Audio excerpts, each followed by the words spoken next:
Hello everyone, स्वागत है आप सभी का एक बार फिर चंद्रिका एकेडमिक में। तो आज की वीडियो आप सभी के लिए बहुत ही महत्वपूर्ण होने वाली है। इस वीडियो को आप अंत तक जरूर देखिए। और मैं यहाँ पर इस वीडियो को बहुत महत्वपूर्ण क्यों कह रही हूँ आप सभी के लिए, क्योंकि कुछ ऐसे वर्ड हैं जो पेडागोजी के सेक्शन में, मान लीजिए सीटेट का एग्जाम है हमारा, और सीटेट के एग्जाम में हम आधे आधे नंबर, मान लीजिए आधे नंबर हमारे कंटेंट से और आधे नंबर हमारे पेडागोजी से बन के आते हैं।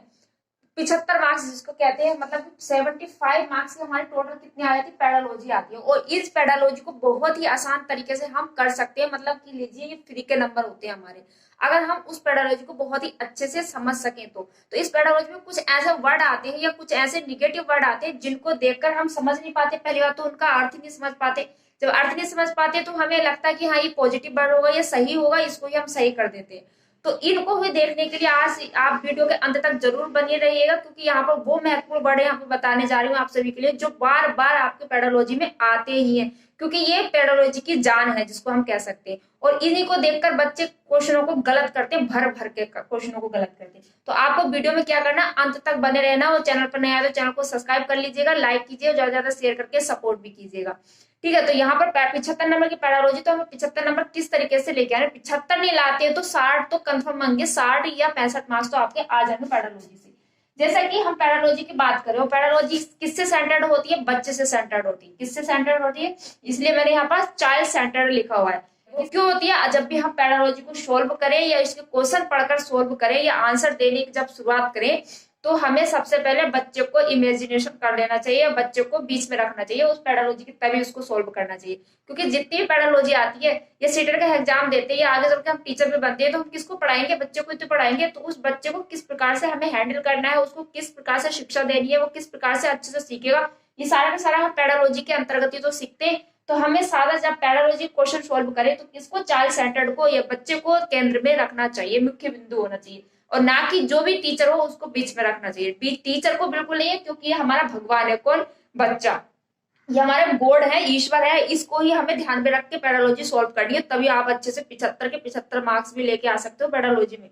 अब बात करते हैं, इसको साइड सेंटर में रख लिया आपने पेडालॉजी की। अब बात करते हैं जो पेडालॉजी है उससे भी, जो हमारी एनईपी एनसीएफ 2005 है ना, उसमें भी उसको हमें पूरी तरीके से पढ़ना, मतलब अच्छी तरीके से पढ़ना है। किस प्रकार से उसमें बताया है किस प्रकार से बच्चे को शिक्षा देनी चाहिए या किस प्रकार से बच्चे को समझना चाहिए, किस तरीके से समझता है, ये बताया गया। वो एनईपी 2020 में भर भर के क्वेश्चन आते हैं पेडालॉजी, तो इन दोनों को आपको पढ़ लेना है। अब देखते हैं उन निगेटिव वर्ड्स को और पॉजिटिव वर्ड्स को। कुछ पॉजिटिव वर्ड्स लिए हैं, कुछ निगेटिव वर्ड्स लिए। निगेटिव वर्ड्स में ज्यादातर क्वेश्चन में धोखा खाते हैं हम करते वक्त, जैसा कि पैसिव, मतलब कि निष्क्रिय।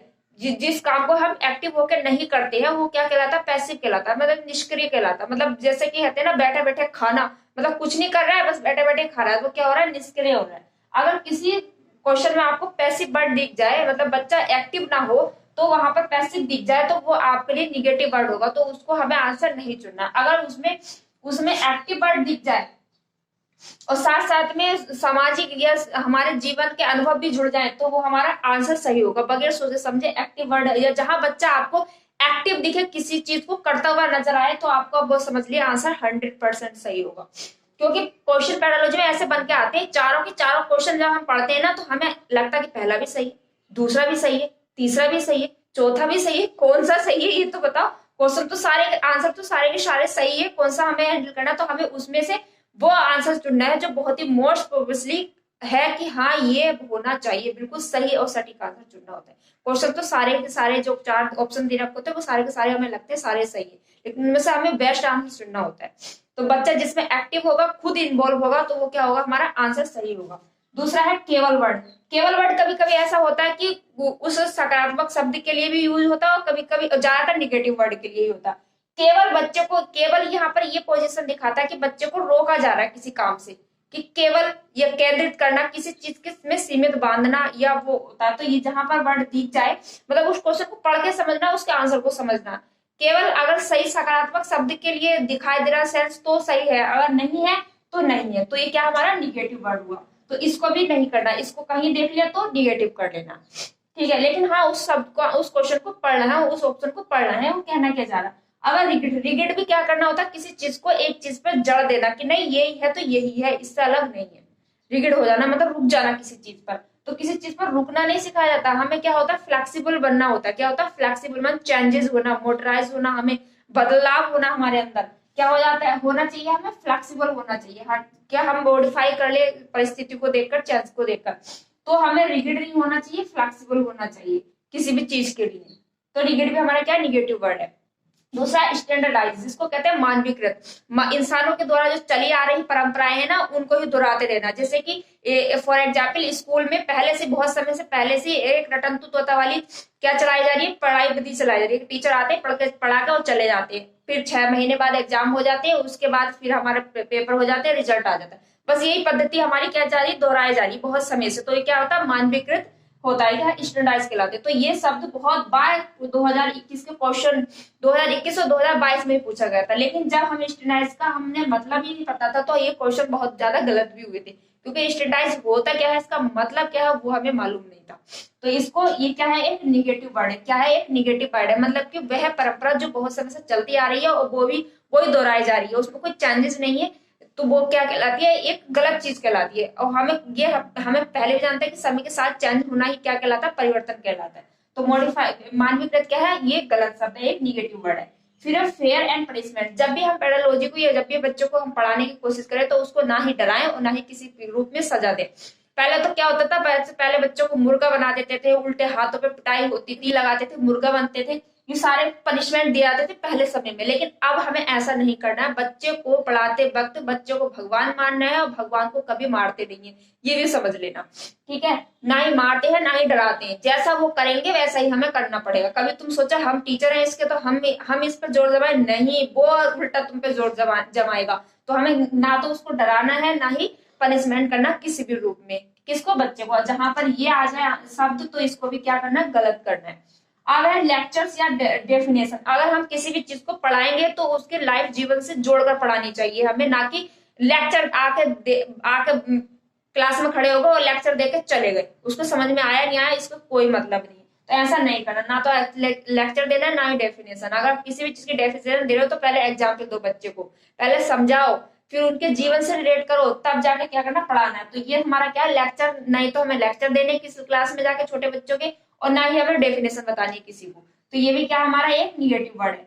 फिर है मेमोराइज करना, या रटंतु तोता वाली विद्या जो हम पहले से चलती आते थे स्कूल में, उस टाइम पर रट्टू तोता वाली पढ़ाई होती थी। रट लो, जितना रटोगे इतने फायदा, रट लो, टीचर भी लोग भी कहते हैं। तो ये जो मेमोराइज वाला वर्ड है ना, तो ये भी आप क्या क्या है, निगेटिव है, रोटेड है, ठीक है। फिर ड्रिल एवं प्रैक्टिस। ड्रिल एवं प्रैक्टिस से भी क्या होता है, बच्चा सिर्फ प्रैक्टिस करता हुआ रह जाता है। जैसे मेमोराइज का होता है ना, एक टॉपिक दे दिया उसको प्रैक्टिस करो, तो वो अपने दिमाग को ना डाइवर्ट नहीं कर पाता, मतलब कि विभिन्न तरीके से सोच नहीं पाता। बस एक ही चीज को दे दिया तो उसको प्रैक्टिस करते रहता है। तो ये भी क्या है, गलत है।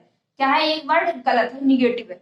अब पॉजिटिव वर्ड कौन से, एक्टिव, जिसको मैंने बताया कि आपको एक्टिव रखना है। डाइवर्स लर्निंग, मतलब कि खोज विधि, ये बहुत ही महत्वपूर्ण विधि है। बच्चे को जितना कर रहा है उसको करने दीजिए, जितना जो जैसा वो कर रहा है उसको करने दीजिए, कर करके ही सीखेगा। जैसे कि छोटा बच्चा जब खिलौने को तोड़ देता है तो हम डांट देते हैं, वो गलत होता है। उसको वो खिलौना तोड़ने दीजिए, तोड़ने के बाद वो खुद ही जोड़ेगा उस खिलौने को। अब जोड़ेगा तो क्या, कुछ ना कुछ तो रूप जरूर देगा, तो क्या होगी, नई उन्नति हो जाएगी, उसकी खोज हो जाएगी कि मैंने इससे ये बना दिया।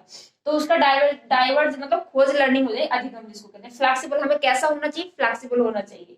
फिर है अंडरस्टैंडिंग, हमें अंडरस्टैंडिंग बेस पर बच्चे को समझना चाहिए या बच्चों को समझाना चाहिए।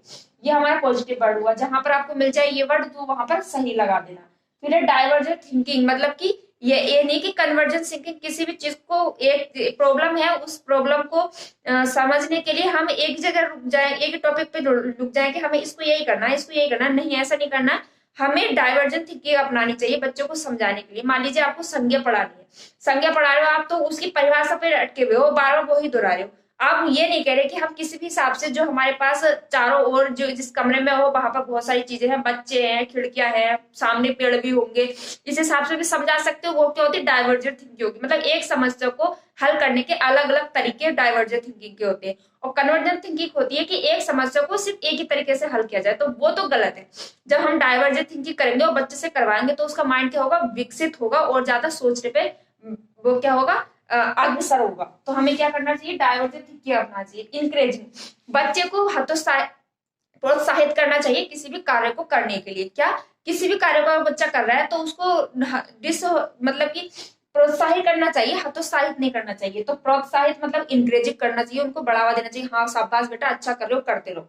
वो क्या कर रहा है, इंकरेज किया जा रहा है। और यहाँ पर डिस्करेजिंग, यहाँ पर हतोत्साहित नहीं करनी चाहिए। हिंदी भी समझ लीजिए, हतोत्साहित, हतोत्साहित यहाँ पर होगा और प्रोत्साहित यहाँ पर होगा, ठीक है, ये करना चाहिए। फिर क्रिटिकल थिंकिंग, ये भी अलग अलग जो रचनात्मक चीजें होती हैं उसको करने के लिए क्रिटिकल थिंकिंग, मतलब कि किसी भी चीज का किस तरीके से उपयोग करेगा और किस तरीके से इसका रूप देगा, वो क्रिटिकल थिंकिंग में कहाँ आ जाए, ये वर्ड आ जाए आप सभी को, तो इस पे भी बगैर सोचे समझे सही लगा देना कि हाँ ये सही है, ठीक। और टेक्स्ट बुक का प्रयोग कम से कम करें, इन वर्डों का प्रयोग बहुत ही कम, मतलब कि देखा जाए तो निगेटिव कर दो, खत्म कर दो कि आंसर नहीं होने वाला, और जहाँ ये वर्ड दिख जाए तो हाँ कह दो कि हाँ ये आंसर होगा और सच होगा। और यहाँ पर वो एक बात फिर कि हमें बच्चों को सेंटर में रखना, उसको भगवान मानना है, वो हमारे ईश्वर है, उनको कुछ नहीं करना, ना ही डराना है, ना ही पनिशमेंट करना है, कुछ नहीं करना। अगर वो जहाँ एक्टिव है तो उन्हें एक्टिव रहने देना और उनको और ज्यादा प्रोत्साहित करना।